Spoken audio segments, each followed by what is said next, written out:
E da Production Isole Sparse, Renato De Paoli, buongiorno e buon sabato. Oggi è sabato, appunto, aprile, giorno 27. Parliamo e presentiamo la conferenza di domani in anteprima, intitolata Dante, XX e XXI canto della prima cantica, poesia e prosa.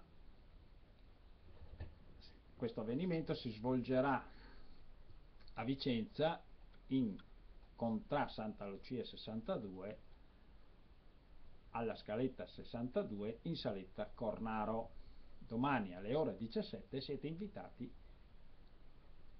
chi vuole essere lieto sia. La conferenza sarà tenuta da me su Dante e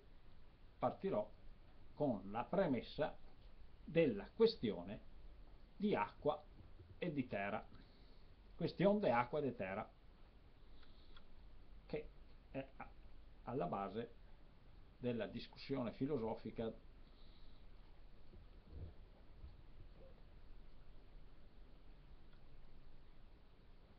trattata. Questa questione filosofica, dice Dante nel 20 di gennaio 1320, sta questione filosofica le sta definita da me, Dante Alighieri,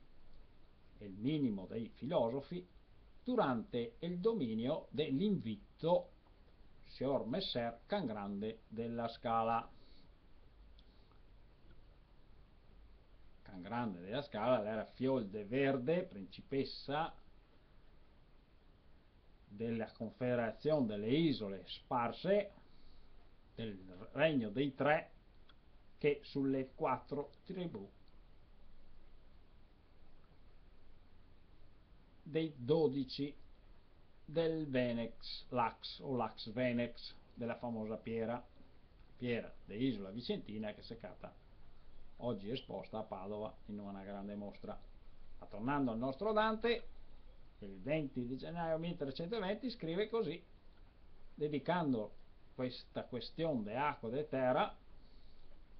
al vicario del Sacro Romano Impero, che era appunto Cangrande della Scala, e cosita apostrofa i suoi: nell'inclita Verona, nel tempio della gloriosa Elena, davanti a tutto il clero veronese, fatta eccezione de qualchedun che, brusando de massa carità, non accetta inviti degli altri, e par massa umiltà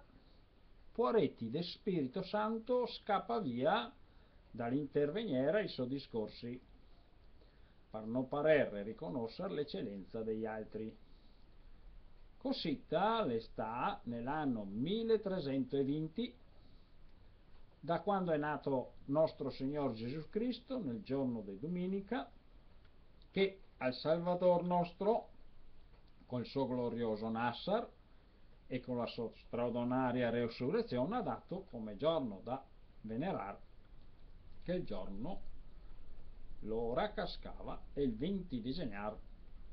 1320, ripetemo. Questa trattata, questa questione filosofica di acqua e di terra, e l'ha fatta come ultimo suo lavoro, praticamente le divinità, il suo testamento spirituale,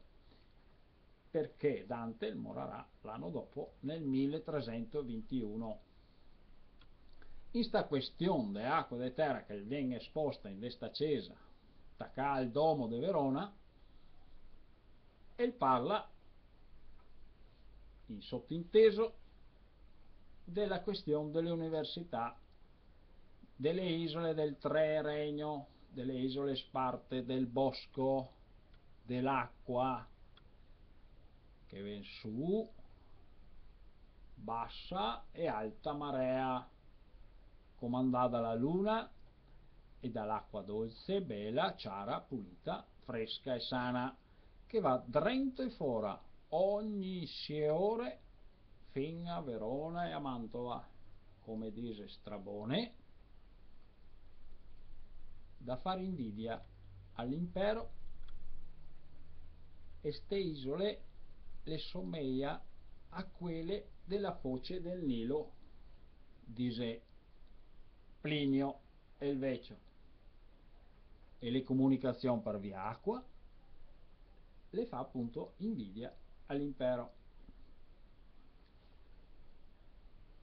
Questa è la prima puntata, poi fa un altro video dove vi inquadro Dante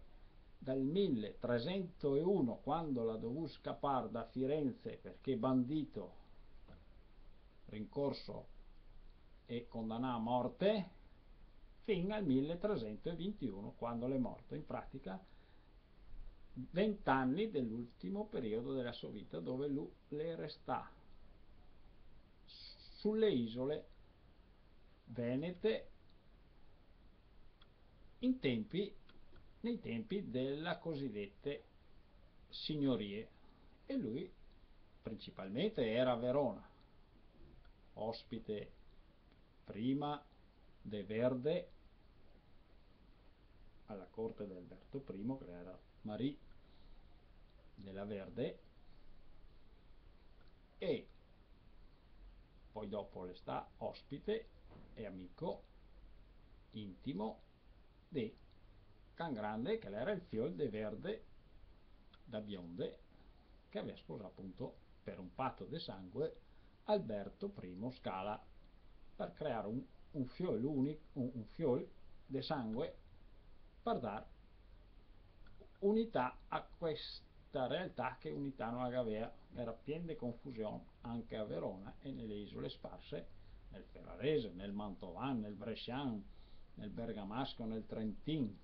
nel Venezian, tutto d'intorno, nel Trevisan, nel Padovan, nel Visentin. Era questa tendenza dei signori a farsi signori, e dall'altra che era la necessità e la virtù di restare isole con fede rate, con fede re, o con fede ricca, o con fede siora, ovvero se sta insieme quando si sta bene, quando si sta male ognuno va per la sua strada. E quindi anche un'attualità di questa storia, che pur essendo del 1300, del secolo XIV, è ancora verta e ancora attuale. Grazie se mi avete ascoltato, e dal Prodascio Renato De Paoli. Alla prossima.